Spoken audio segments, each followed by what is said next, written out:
Bonjour Louise Bernard. Bonjour Philippe, bonjour tout le monde. Au sommaire de votre journal des médias, Louise. Eh bien, on revient sur l'événement médiatique d'hier soir. Tom Cruise à Cannes. Diams, elle, sera au cinéma. Netflix licencie et doit patienter avant d'avoir la suite de sa série à succès Squid Game. Reporters sans frontières continue de protéger les journalistes en Ukraine. Et France 3 décale l'horaire de ses débats des législatives. On en parlait hier soir justement. D'abord les audiences qu'ont regardé les Français hier soir.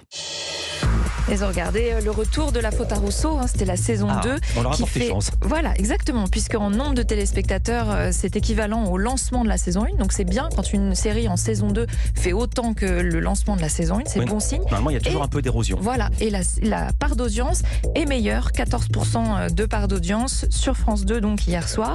Deuxième, M6. Alors là, les chiffres sont moins réjouissants, puisque c'est la plus petite audience depuis le début de cette saison. 2 180 000 téléspectateurs devant Top Chef, 13% de part d'audience, mais on l'a dit toute cette semaine, il fait chaud, il fait beau, on n'a pas envie d'être devant la télévision. Et troisième, pareil pour TF1, c'est compliqué avec Grey's Anatomy, 2 millions de téléspectateurs seulement, moins bon score depuis le début de la diffusion de la saison 18, 10,5% de part d'audience. Europe 1 Culture Média. À la une de ce journal des médias, l'événement médiatique d'hier soir, Tom Cruise était à Cannes. Il venait pour l'avant-première de Top Gun Maverick, film dont Europe 1 est partenaire. Ça faisait 30 ans qu'il n'avait pas foulé ce tapis rouge du festival, alors forcément toutes les caméras, les micros, les appareils photo étaient braqués sur lui hier. Et puis il a soigné son entrée en toute simplicité, en hélicoptère. C'est comme ça que vous êtes venu vous aussi ce matin à Europe 1, Philippe, bien Évidemment. sûr. Avec le deuxième, parce que le premier était en révision. Vous l'aviez prêté à Tom Cruise. Voilà. Au moment de sa montée des marches, toutes les têtes se sont levées vers le ciel, puisque la patrouille de France, elle, est passée au-dessus du palais des festivals. Et l'un de nos journalistes, Johan Tritz, a eu la chance d'être dans l'un des avions, l'un des Alpha Jet. Écoutez un extrait de son reportage diffusé sur Europe 1. Beaucoup d'informations à assimiler, surtout au niveau du cockpit, qui est très étroit d'ailleurs. Mais à l'intérieur, on a juste envie de toucher un petit peu au bouton. Si vous touchez ici, vous ne voyez pas, mais moi je le vois. Le manche devant, il bouge. D'accord ? Alors, ça c'est pour tirer, normalement, c'est le canon. Comme dans Top Gun. Ouais. Voilà. Mais la consigne principale, c'est ne toucher à rien pendant le vol et surtout bien écouter le fonctionnement du siège éjectable. C'est lui qui peut vous sauver la vie et je peux vous dire que j'ai été un bon élève parce que des fois, ça fait peur. Si jamais il y avait nécessité à sortir de l'avion, il y a une poignée en bas d'éjection que je vais vous montrer. Vous la prenez, vous tirez. Après, vous avez un parachute qui s'ouvre. L'objectif, c'est pas de se poser en douceur, c'est d'être en vie. Voilà, c'est important d'être en vie. Johan Tritz, donc pour Europe 1. Dans un autre avion, il y avait le chroniqueur de C'est à vous, Mohamed Bouafsi, et dans un troisième, Nathalie Renaud de M6 avec son équipe. Ils ont pu filmer la préparation minutieuse de la patrouille de France et puis le vol en lui-même. Ce sera pour les JT d'aujourd'hui, le 12h45 et le 19h45. Je l'ai contactée ce matin et je lui ai demandé si elle avait senti la patrouille sensible au fait de voler quand même au-dessus de Tom Cruise.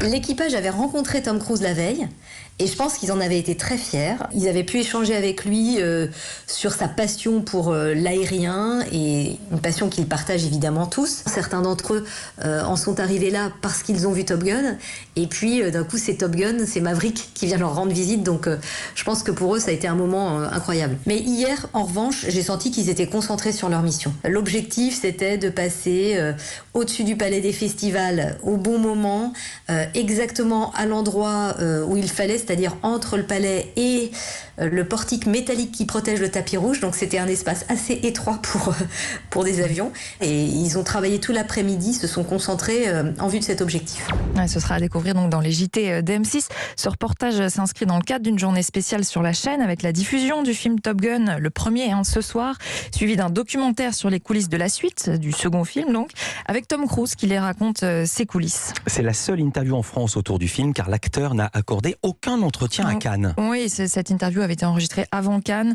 À Cannes, c'est déception collective. Aucune longue interview sur place, aucun tête-à-tête. France Télévisions, partenaire du Festival de Cannes, a pu lui arracher quelques mots, mais très rapides, sur le tapis rouge. Quelques chanceux ont pu tout de même entendre Tom Cruise raconter son parcours et parler de son amour pour le cinéma, mais c'était lors d'une masterclass. Le film Top Gun Maverick sortira mercredi prochain. Europe 1 en est le partenaire. On proposera une journée spéciale sur l'antenne. Ce sera mardi prochain, cette journée spéciale.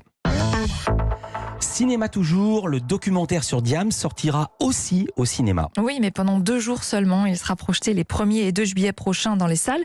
Puis il faudra attendre la rentrée pour le voir sur Brutix. Voilà, c'est l'information qu'on avait, que ça allait être diffusé sur cette plateforme de streaming qui est productrice du film. Et le documentaire sera aussi présenté en avant-première à Cannes le 26 mai.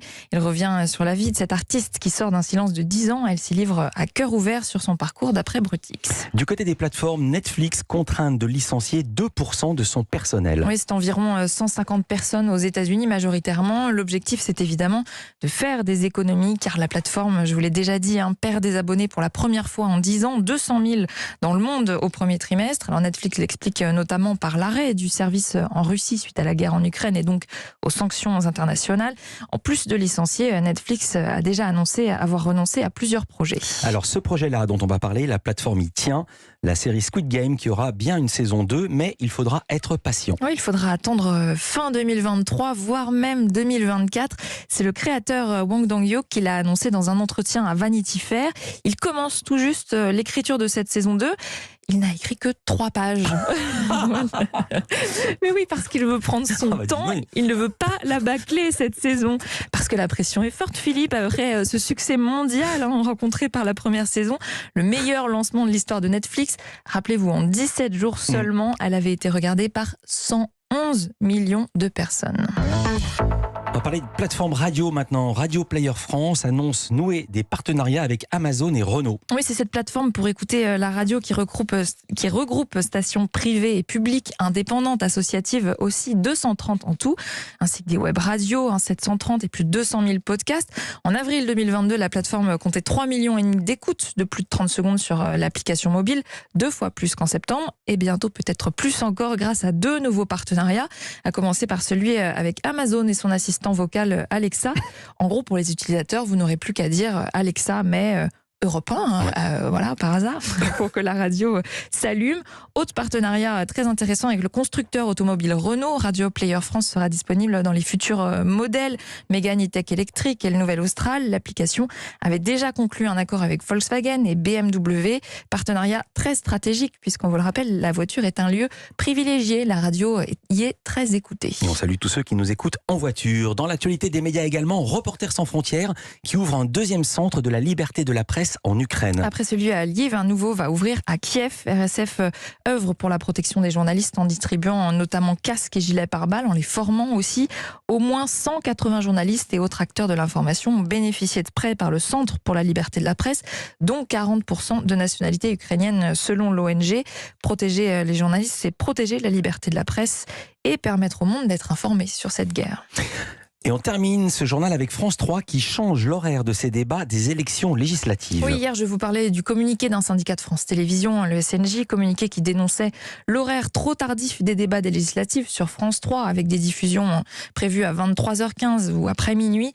D'où cette formule utilisée par le syndicat. À France 3, seuls les insomniaques ont le droit au débat. France 3 va donc corriger le tir pour les 2 prochaines soirées de débat le 25 mai et le 1er juin en proposant 2 débats par soir. Le premier à la place de Questions pour un champion, donc plutôt à 17h45, et le second vers 23h. Ils seront également disponibles en replay. Durant la campagne des législatives, en tout, France 3 aura proposé 300 rendez-vous politiques. Merci beaucoup Louise Bernard. Toutes ces infos à retrouver dans notre newsletter média, inscription gratuite sur europe1.fr. À demain Louise pour un nouveau journal des médias. À demain.